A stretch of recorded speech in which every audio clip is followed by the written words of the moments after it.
Takwish. Como lojas de câmbio extorquem palestinos de Gaza em meio ao genocídio. Com bancos destruídos, palestinos recorrem a operadores de câmbio para ter dinheiro em mãos e são obrigados a pagar taxas abusivas que chegam a 30%. Esse texto é do Issam, direto de Gaza, um parceiro nosso que manda texto direto de lá, né, Gui? É um dos privilégios que a gente tem aí. Ele escreve de lá, ele tem escrito até menos, porque, óbvio, com essa intensificação e essa mobilização, ele tem que ir para um lado e para o outro, fica mais difícil escrever, mas ele manda direto aqui para Diálogos do Sul. A tradução e edição fica por conta do Alexandre Rocha. Gui, o que você destaca para gente? Sim, esse termo, né, Takishi, ele se refere às operações de depósito, transferência e conversão em dinheiro vivo em Gaza, é um termo árabe, ok? E o que acontece é o seguinte, desde outubro de 2023, todas as dimensões da vida palestina elas têm sido destruídas, inclusive os bancos. Primeiro eles foram fechados e aí depois eles acabaram sendo destruídos. Depois o Jorge, inclusive, tem um dado sobre isso. Então, com esses bancos destruídos, as pessoas não têm como tirar dinheiro. Não só como tirar, como fazer depósito, fazer transferências entre dinheiro vivo. E sobram a elas as lojas de câmbio e pessoas que atuam como cambistas ali nesse território. E o que essas pessoas fazem?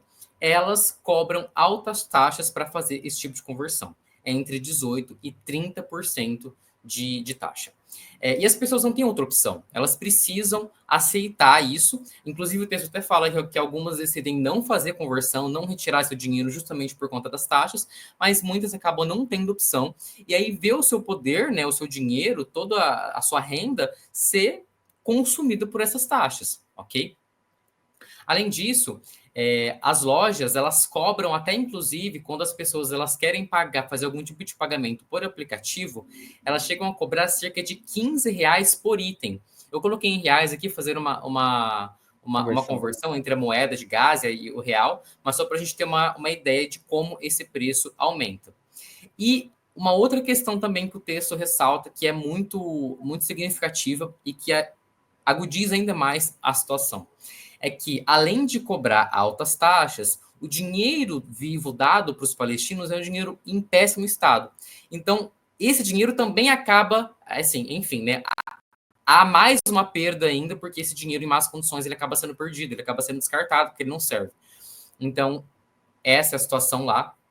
E agora eu vou passar para o Jorge, que ele tem comentários bem interessantes para fazer.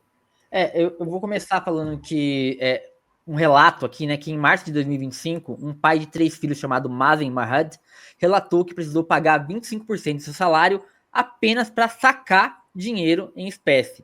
E ainda foi forçado a aceitar cédulas danificadas, como o Guilherme até relatou aqui antes, que comerciantes recusavam. A ONU estima que 75% das transações em Gaza envolvem taxas abusivas, enquanto Israel bloqueia a entrada de novas cédulas, criando um mercado paralelo controlado pela máfia da liquidez.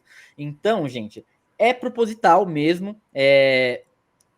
Como esse dinheiro danificado não vai ser aceito pelos lugares que não estão nesse estado deplorável que a gente vê nas imagens, eles acabam tendo que recorrer a um mercado paralelo. Então, literalmente, existe um senhor da guerra, literalmente lucrando com tudo isso.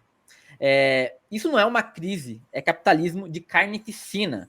Enquanto crianças morrem de fome, cambistas lucram com a dor de mães que vendem joias familiares para pagar 30% de taxa e comprar um saco de arroz. E aí, gente, a gente tem que.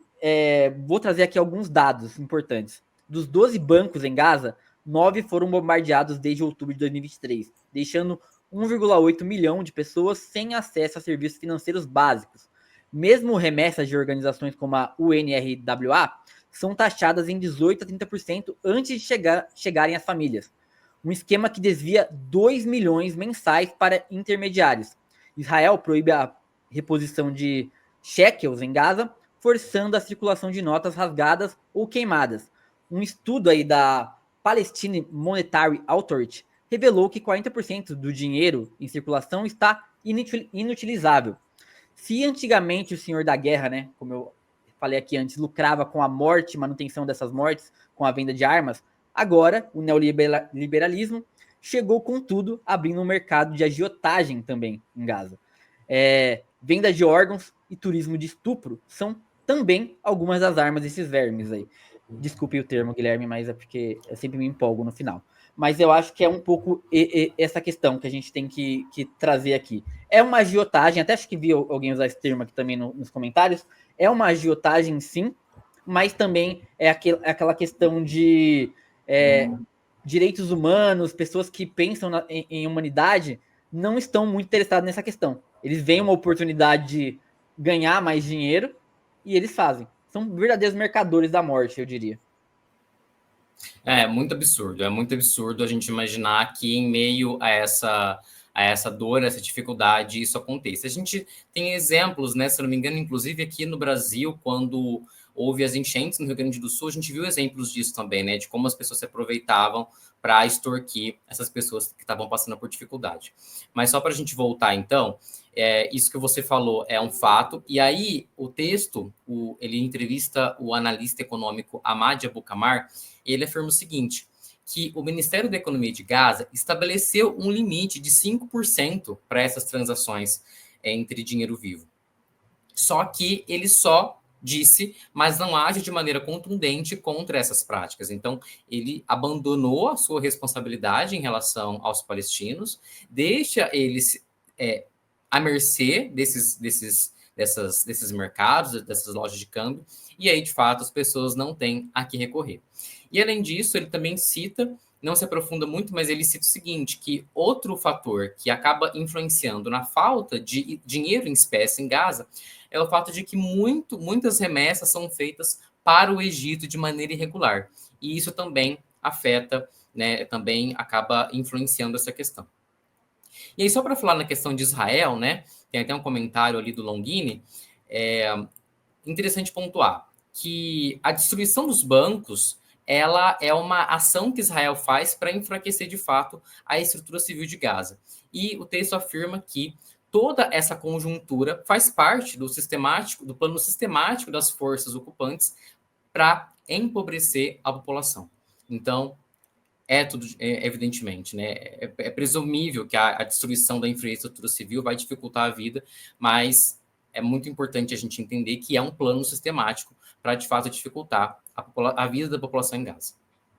E também é importante ressaltar, e aí a gente pode. Eu vou estar deixando aqui um link para vocês verem alguns vídeos que são bem pesados, que uma parceira nossa me mandou, que a gente pode presumir, por exemplo, que esses comerciantes que extorquem essas pessoas, eles também vendem, por exemplo, a comida que é ajuda humanitária. Então, eles interceptam essa ajuda humanitária e vendem para essas pessoas que estão em situação precária. Algumas dessas pessoas, Gui, como a gente sabe, numa guerra não existe mais rico e pobre, né? É difícil você diferenciar. Eles tinham casa, tinham dinheiro e tal, e esse dinheiro praticamente não vale dentro de uma guerra, né? Dentro desse cerco da guerra ali. E como eles têm que ficar se deslocando de um lado para o outro, mesmo quando eles conseguem ter acesso ao seu dinheiro com essas taxas abusivas, eles acabam sendo extorquidos depois com valores abusivos também na compra desses itens, né? Então, assim, o dinheiro deles não vale mais nada. Tudo que eles juntaram a vida inteira não vale mais nada. Acaba muito rapidamente e isso é proposital. É uma técnica de enfraquecer essas pessoas, porque uma hora a gente sabe que isso de alguma forma vai parar. E todas essas pessoas vão fazer o quê? Como que eles vão ter acesso a esse dinheiro? Provavelmente não vão ter mais, vão ter que começar do zero.